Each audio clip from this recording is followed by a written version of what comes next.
I wanted to share my favorite part of my bike to work, and also something that I think can benefit you. So this is a chocolate factory, and every day I get to bike past and I smell chocolate, and whatever I was thinking of just kind of dissipates from my mind, and I'm happy. Now, how does this benefit you? Now, people, I don't think you realize how uncomfortable people are going into jewelry stores. I mean, I've heard stories of people throwing up. I've heard stories of guys passing out. We make it uncomfortable. Not to mention we don't price anything, so we just demasculated every man that goes in there because he is totally unempowered. So we have a lot of people are uncomfortable, and jewelry is all about a feeling, right? So how are you making people feel when they come into your store? And this is how it relates to the chocolate factory. It is all about your other senses. Yes, the sense of sight is very important. We've already talked about that in displays, but how are you making them feel through other ways? What I want you to do, today's challenge, is to go into your store, shut your eyes, and see and think of how you make people feel. Now, feelings can be a lot of ways. So smell,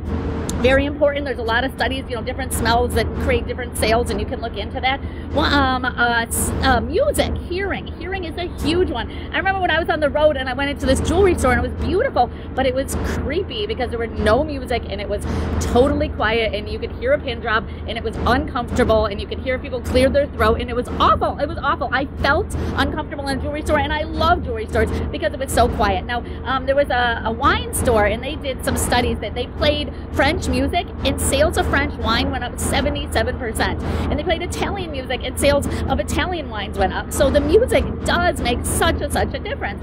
And sight, hearing, feeling, how you feeling. There was a car dealership, and they did a study where they gave people a cup of coffee to hold, something warm, a warm drink, and then they rated people how they felt about the car dealership, and people who had held something warm had a warmer, better feeling about the store. So I want you to look, your challenge again today is to go into your store, shut your eyes, and think about how do you make your customers feel. Hope that's helpful. Aaliyah, bye.